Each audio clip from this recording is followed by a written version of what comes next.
All right, college sports fans, and if you follow Clemson the way that this alum follows Clemson, you want your Tom Allen glasses. Today is what you want because what a defensive performance for the Tigers against the South Carolina Gamecocks, 28-14 win. We're going to talk about a lot of it right here in this episode of the Reign Supreme All A Podcast Season 4, 4 being double the number of rushing yards for Lenore Sellers in that game on Saturday. I'm Daniel Shirley. Four also being the number of games the Gamecocks won this year, which we like. Yeah. I look, yesterday was, and you and I are texting back and forth. I'm texting with my son Ben. I'm texting with a couple other people, back and forth throughout the game. When Ricardo Jones picked off that pass, and hats off to Hampton for making the play, tipping the ball up in the air. The second pick. The second pick, right? The second pick, not the first pick for Ricardo Jones, which was a pick, by the way, even though the broadcast tried to convince its SEC listeners that it was not a pick. It was a pick. Relief, I think, was the feeling I was feeling. Joy to beat South Carolina, but relief not to lose to them 2 straight years. Would have been 3 out of 4 too. 3 out of 4 and all that, and Dabo Swinney had a little fun with our buddy Chappell Fowler this week about that, because Chappell tried to ask him about be losing 2 straight and 3 out of 4, and Dabo said, "Well, we have won 9 out of whatever." Yeah. But it's good to not have that hanging over you through recruiting, through any kind of staff changes, through transfer portal, all that stuff. And Bill, I mean, you didn't grow up in South Carolina, but I did. And when you lost this game, you did not want to go to school on Monday or work or Tuesday or Wednesday or work. Yeah. But I mean, I was growing up right in South Carolina with this game, and you did not want to go to school the next Monday. So, for all those kids who have to go to school Monday and you're Clemson fans, it's going to be a good day. But it's also, again, all the other stuff that goes into this now, right? There's a lot more that goes into college football now, and not even just beating that team. So when you go into the portal now and you can say, hey, we were 1-3. Look what our culture does. We don't give up. We don't splinter. And you're selling that to parents, and you're selling, look how our players stuck together, and all of that stuff matters. Yeah. And so, and I know this has not been a good year for Clemson football. They're 7-5. They went 6-2 down the stretch. Still, those 2 losses kind of bummed you out a bit. I mean, the Duke loss, the SMU loss, and we've talked plenty about those. But doesn't it feel different 7-5 when you've beaten Florida State and you've beaten South Carolina? I mean, Bill Tell, I mean, I'm 50, I'll be 55 next month. For about 45 years of my life, which includes about 40 years paying attention to Clemson football, if you just said, hey, you beat Florida or Florida State and you beat South Carolina, those 40 years, Daniel would have been happy. Right? No matter what else happened, you say, okay, well, we beat those 2 teams. So it does feel better. 7-5 stinks, but it doesn't reek like it would have if you were 7-5 and you had lost to both of those teams. Well, and look, Clemson may be dealing with another decommit as we speak. We'll find out about that. Signing day is just a couple days away, by the way. But yeah, going into that signing day at 7-5, as opposed to what it could have been. Even when Dabo Swinney said, "Hey, I don't think we're going to fall on our face and end the season at 6-6," which was pretty close. And boy, let's say they only made 6-6 or they only made 5-7. Well, all the talking heads nationally are coming out of the woodwork and coming at you. But look at the flip side. And the other recruiters too would have used that against you. Big time. No big time. Yeah. And they have these guys' ears. They have the parents' ears. They have the agents' ears. Yeah, absolutely. Look at the other side of the coin. Florida State goes and loses to Florida. It gives them their 6th losing season out of 8. six of their last eight seasons have been losing seasons. You know how far back you have to go? Did I tell you this?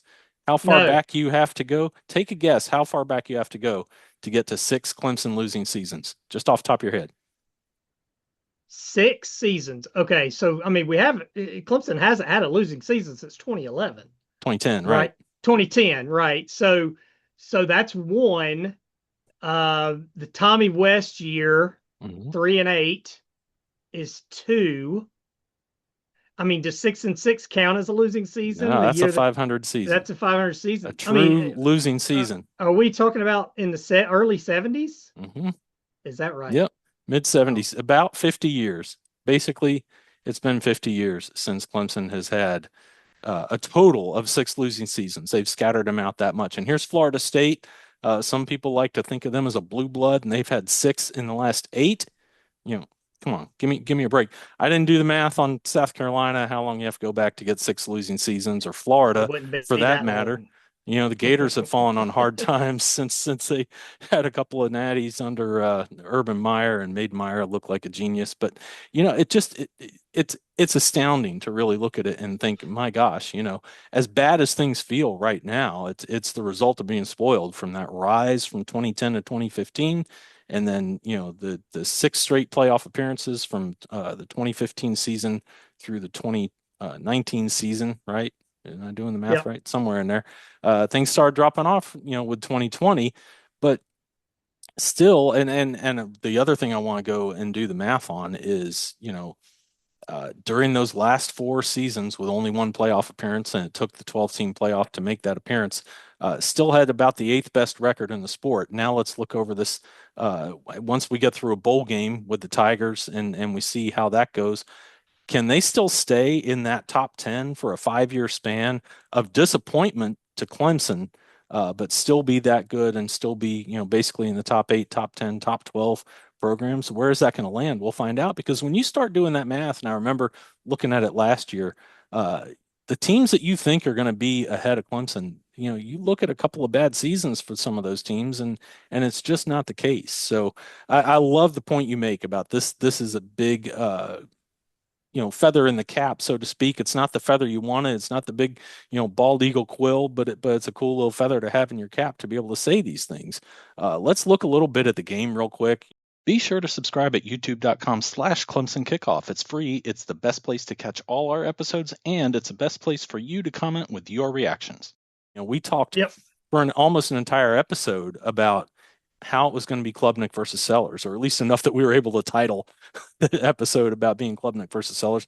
Klubnik started out very poorly and somehow just found his composure, gathered himself. And so after that INT, it was a little bit of a wake up moment somehow, some way. Started throwing the ball really well, like those two touchdown drives that followed that interception. He threw some absolutely tremendous passes there. It's just that those early miscues did limit the top end for what this offense could achieve. And then I would say a second half, even though it didn't look as bad as the first, they did not get in the end zone again. Fortunately, Ricardo Jones did after that, and that's how they get to 28 with a couple of field goal drives as well. The flip side, the defense did a fantastic job of containing Lenore Right. Sellers. There were some adjustments at the half. Sometimes that's just a cliche and a thing you say, but it was discussed that no, there really were some adjustments that were made at the half. Even in that second quarter, as troubled as that defense was, and it looked like maybe the Gamecocks were going to start taking the top off of it and throwing the ball deep and doing well, they couldn't replicate that after those two touchdown drives in the first half. Yeah, they had the two big plays, right? Where they really, I mean, Clemson looked bad on those two plays. Yep. I don't know what happened on the second touchdown pass. The first touchdown pass, clearly Ricardo Jones was not deep enough. Dabo mentioned that after the game, that you got to be deeper than the deepest receiver, and Ricardo did not get deep enough on that play. The second one, it almost looked like they thought the ball hit the ground, or I don't know what happened, and Lucas kind of hesitated, and the safety hesitated. So, I mean, two big plays, Bill, and I hate when people do this, say, oh, if you take these two plays away, they had X number of yards. Well, those plays counted. Yeah. I mean, but seriously, if you do take away those two plays, they didn't have a single drive where they went right down the field. They had the one drive. Was that in the fourth quarter, right? Yeah, it was the fourth quarter when Woodaz knocked the pass down on fourth down, where it looked like, okay, maybe they're getting some rhythm. I think it was just late in the third quarter, start of the fourth quarter, where they got the running game going a little bit. Sellers, ran the ball, had a good run, although Woodaz did tackle him and probably saved a touchdown or at least a big run. And then Woodaz knocked the ball down on fourth down, and that was in the fourth quarter. The defense, like you say, where's this defense been all year? Where's that defense been? I mean, there's the two big plays, but it didn't continue. Yeah. And it wasn't perfect. I know I texted you during the game that, and I might even put this on Twitter. Clemson's defense can cover the heck out of some grass in his own I defense. did see you tweet that. Yeah. Yeah. So, but there wasn't nearly as much of that as there has been. Now, you look at it and say, can South Carolina not do the things that caused Clemson to have those busts? Okay, well, that's part of the game. I mean, that's part of you play who you're playing. That's not Clemson's fault that they can't take advantage of it. Yeah. So I thought the pass rush was terrific. I think they've probably got the worst offensive line Clemson has played all year, but you have to take advantage of that. I thought Clemson did. I thought the cornerbacks played well for the most part.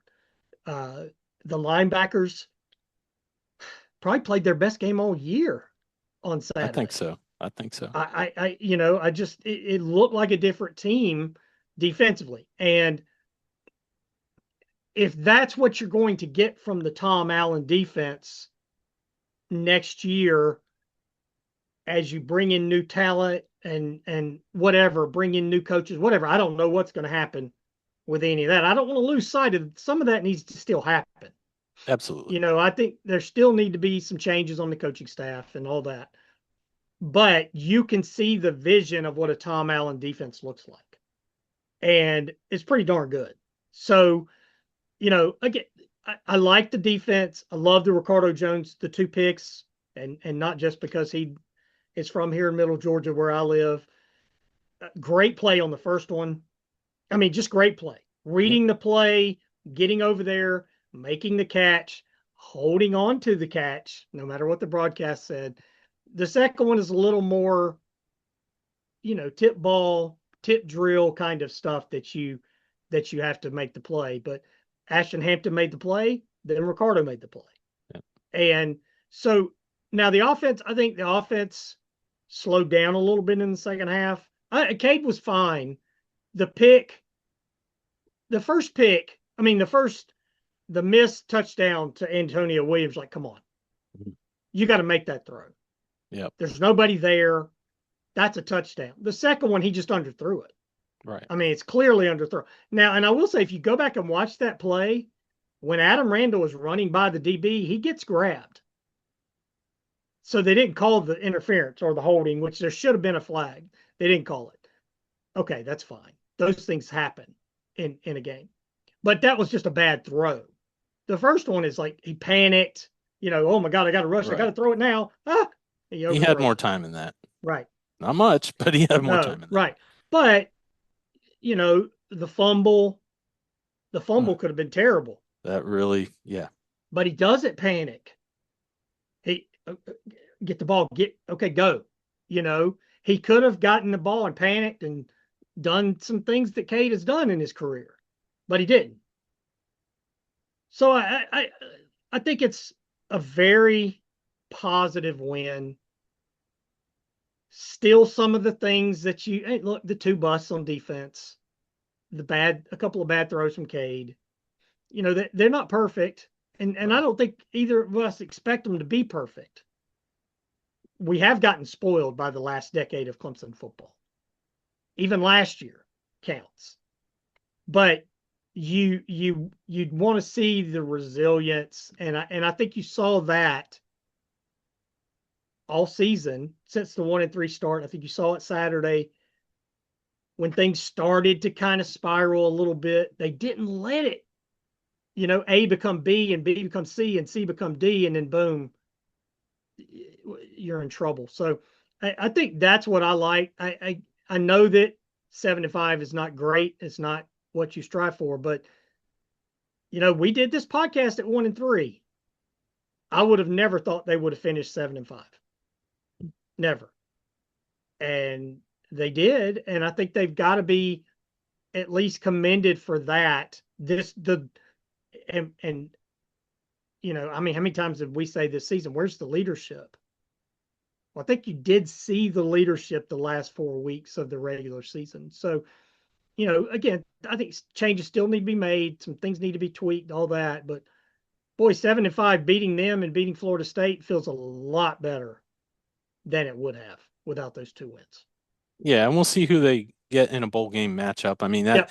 you want someone who you can like build some momentum off of that win, and I don't mean like locker room momentum, but Yep. some PR momentum, if you want to call it. Nothing more than that.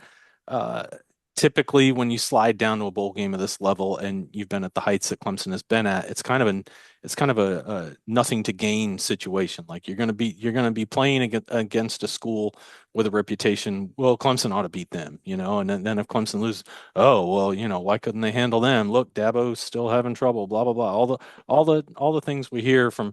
Uh, I don't even want to say the guy's name, but that bald guy on the big network from the state of Alabama, who I happened to see that SEC Nation lead in, and everybody's doing their picks, and Tebow says something of value, and another guy says something of value, and the bald guy just goes Clemson and nothing else, and doesn't want to give anybody the time of day on that. And so it's like, okay, why? Are you doing your job, or are you not doing your job? Are you He's gonna going are to you? run for governor, isn't he, or Senate or something? Maybe he Uh, could do that. yeah, maybe he could. Yes. Uh, the other thing I did want to get to is like, look, I don't want to take everything away from Lenore Sellers. 381 yards passing is nothing to sneeze at, and he did a nice job of distributing the ball. Like you said, the two long plays were really the difference. Klubnik had, I believe, 260 something, and those two long plays for Sellers really were the difference yardage wise between those two guys. There are things for Tom Allen's defense to work on without a doubt, and we'll see how they get busy bringing guys in on signing day. Will they look for new guys that they can try to sign between now and the close of the early signing period? Will they look for guys that they can sign in February, guys who are a little bit undecided, want to see the coaching carousel shake out, see who lands where, see if there are changes on the Clemson staff, but anywhere. And then the portal. I mean, the portal seems Portal. to be a must right now. And it does seem to be like, all right, well, if the high school guys are asking for too much money, or if the high school guys just think there's a better fit with another coach somewhere, well, that money that you would have spent on them to bring them in, maybe it's better spent on a guy who's played at a higher level, who you have less of a gap and projecting, hey, here's what they can do, here's what they can't do at a Power Four level, considering that you want to contend for playoff spots, contend for conference championships, go after a national championship again, and come much closer to the goal than they managed to this year with that goal on the table.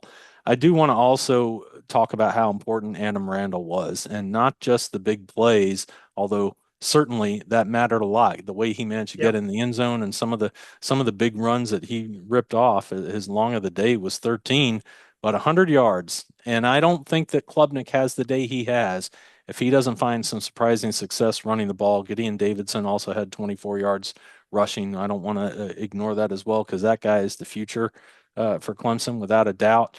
That rushing game mattered, and the O line managing to do what they could against that South Carolina defense, which I think the front was pretty uh, capable at times, but not consistent enough, I guess is the way you would say. And then uh, again, we've talked quite a bit about Ricardo Jones and what an eraser he was. It could have been very different with Lenore Sellers throwing for 380 plus yards.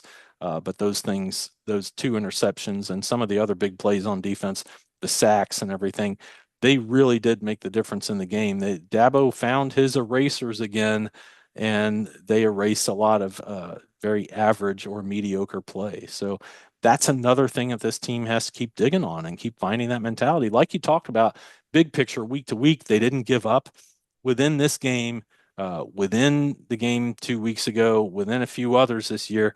It's been close.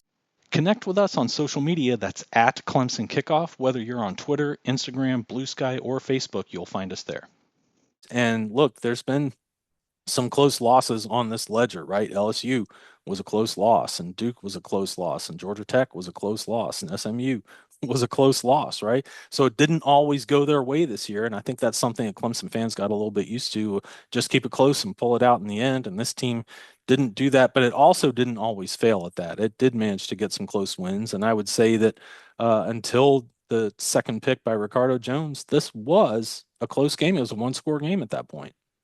Yeah, I mean, it was. I mean, it's in the balance. It's hanging in the balance through what 55 minutes of game action. So definitely think it was a close game.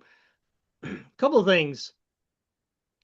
Clemson ran for 147 yards. South Carolina ran for 41. Now, the sacks count as part of that. Obviously, that's the way it's done in college football. The sacks count towards the rushing total, not the passing total, the way it is done in the NFL. Okay, that counts. I mean, so Lenore Sellers had 12 carries for 2 yards. And some of those are sacks. But the Clemson, it looked like South Carolina kind of gave up on the running game, and Clemson never did. And I know it wasn't great. 40 carries for 147 yards is a 3.7 average. But Bill, I would say Adam Randall's the MVP of this team. Who was more consistently good than him all year?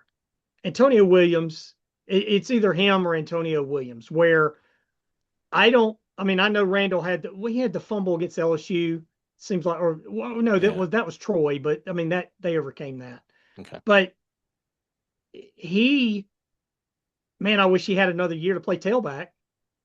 And I think Gideon Davis has got a chance to be really good. But Adam Randall, you knew what you were going to get out of him every week.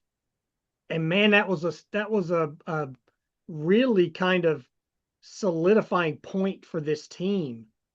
I don't know that you knew that about any other player on the team all year, what you were going to get from him. And you could talk about the offensive line and Blake Miller and some of those other players, but you knew what Adam Randall was going to be all year. You knew, or once week to week, we knew what Antonio Williams is. Antonio Williams is special. I think he's going to go be a better pro than even he was in college. But Mm. Randall, I thought, was somebody that led this team. And you look and see what he sacrificed. Moving positions, changing positions for your last year of college. I mean, how many guys do that and succeed? And he was better at it than he was as a receiver. So that conversation that he and Dabo had, when Dabo told him or asked him, what do you do best? And Adam said, run with the ball. I mean, that obviously paid off. I think he's got a chance to be on somebody's roster next year in the NFL and then get more reps and then see what he can become. But I mean, look what he's become without much time practicing this. So, I think he was as good as anybody on the field yesterday. The first touchdown that Clemson scored, I mean, there's a defender right in his face when he gets the ball, and he bounces it to the outside and dives into the end zone. There were a couple other long runs that he had throughout the game, but 24 carries. I mean, that's saying, okay, you're our guy. We're going to lean on you. Yeah. And he did that. And I think you saw a lot of negatives in this season. There's no doubt. But some of the positives are you found young men like that. And there's others who will be back. But a guy like Adam Randall, hey, at 1-3, he could have said, hey man, this ain't what I signed up for. I'm out. And he didn't do that. And I think that says a lot about him. how he was raised, his parents, all that stuff that we used to talk about 20 years ago. Yeah. I think he had a special year, even though, the numbers won't put him up there with some of the all-time greats. I think he was a guy that really led this team. Yeah, and another guy I want to make sure we don't fail to mention completely is TJ Parker. I've banged on him a lot. Where has he been much of the year? Well, 3 sacks, 3 tackles for loss, 4 tackles total. Two of them solo. I don't want to reach for Tom Allen glasses again. Take too long. What a game for him to come out and play the way he did. And then there was also another play where he came flying down the field on a reception was able to make the tackle from behind as the guy was dancing around and trying to Yep. get more yards and eluding tackles. And Parker came down, and there was another one where Cade Denoff did the same thing, where guy was trying to gain some more yards, and Denoff came from behind the play and brought the guy down. Those are the kind of efforts that matter so much. And too often we're seeing them on a guy like Philip Florenzo, making a downing a punt after being the snapper on the play. We're seeing more of those things. It brought to mind like Christian Wilkins. You'd see him do those things. Austin Bryant, you'd see him do those things. Guys who were staying in the play. And I hope that for me, that's the lesson that comes out of these last 4 games and whatever happens in the bowl game is, hey, you know, yeah, we lost some close ones early, but we started winning the close ones late, and those are the kind of efforts, those are the kind of dig deep moments that really make that happen. And then I guess is that's what's got to be uh, those have to be the kind of things that happen to make sure that 7-5 is rock bottom. That it doesn't go to 2-10 like Florida State or 4-win Or four and season like. eight, like South Yeah, Carolina. like Yeah. South Carolina, like the Gators have had this year, and this certainly hasn't been the bottom for them in recent years. But again, high profile programs go through these things. So how do you pull out of it? And the other thing I'll say is I think it may be especially crucial with so much senior leadership and even the experienced and talented juniors who are probably going to declare for the draft for next year. There's going to be a lot of starting jobs up for grabs. There's going to be a lot of new guys facing new pressures. They're not the guy who comes in and is a spark plug for a few plays. Now that weight is on their shoulders of, hey, I got to carry the load here. Things get a little different, and it's got to keep coming back to that same effort, just, you know, every play. Well, it's like we talked about Davidson. He can't just come in and get 5, 6 carries next year, 8 carries yesterday, and fill in for Adam Randall. He's probably going to be the guy next year, Yeah. and I think he's got to work on his vision a little bit, seeing the holes. It seems like there's a big play right there, and boom, he just missed the hole by half a second, and he gets tackled. Where it could have been a 15-yard run, now it's a 5-yard run. That's okay. 5-yard run, I'll take it. Flip But side, there were times when he looked more instinctual than Randall did, sure, as you sure. could expect, right? But what did this team miss this year, Bill, offensively? I think it missed big plays, Yeah. explosive plays. And that's not just the passing game. I mean, Travis Etienne running down the sideline for 80 is an explosive play. So, or Shipley or Maffa or whoever has done it, Yeah. Gallman, whatever. Adam Randall was great, but I mean, how many explosives runs did he have? He had one at Louisville. He had a couple, Yeah. but they need some more in the running game explosives. Now that also means the offensive line's got to hold up a little bit better as well. But there's guys like that. Right. Bettencourt's going to have a bigger role. Tyler Brown, who you love, is going to have to go back to being what he was 2 years ago when Antonio Williams was out. He could Mhm. do it. He's done it. He was the leading receiver 2 years ago. Yep. TJ Moore, outstanding game yesterday. I think you got to see more from him, and you get Brian and you get Wesco back, and some of these other guys. But Josh Sapp had a big catch. And so there's all kinds of guys there who can do it. Um, you're just going to have to see them on a more consistent basis. I thought Stephon Green played really well yesterday, really well. We're going to need to see more from him, Vic Burley, those kinds of guys, and then whoever else they go get in the portal. I really do think this portal class is going to be huge for this team for next year because they do have so many veteran holes to fill that you don't want to just all fill all those holes with freshmen. You maybe want a couple of guys who their bodies are built up a little bit more than the incoming freshmen are, and they're going to be more ready to contribute as opposed to projects for 2 or 3 years from now. I think this team's got some holes that they've got to fill for now, and or for 2026. Right. So we'll see how busy they are in the portal to do that. I was told by somebody 1 or 2 players per position in the portal. Well, that's That's a a lot. lot of positions. Yeah. Yeah. I don't know if that's accurate, but we'll see. We'll find out. I don't think it can be just go get 3 guys like they did last year. No, no, And as good as Helt was, I mean, I think you've got to get more guys like that to help this team going forward. for sure. I mean, you could do 2 guys pretty easily at each, overall defensive position, DN, D tackle, Yes. linebacker, corner, safety. You're not going to get 2 quarterbacks out of the portal, 2 tight ends, No. 2 running backs. Right. So, but I mean, yeah, I'm all for that, especially with this class that's coming in. A lot, we'll get into that as signing day, the early signing period gets started. It's very heavy on offense at the top, and the defensive guys are the guys who are kind of in the second half of this class, and fewer numbers of them as well. So portal's going to be crucial. And the other thing we will get you caught up on, of course, is once Bowl Big comes out, once that is announced, or maybe even as it's like fully reported, as the tea leaves shake out, we will talk about that and get a matchups episode going for that as well. Well, we are out of time, or at least we've talked enough, I think. So until early signing day and/or that bowl game matchup gets announced, I'm Bill Zimmerman for the Reign Supreme Ollie podcast. I'm Daniel Shirley. Go Tigers.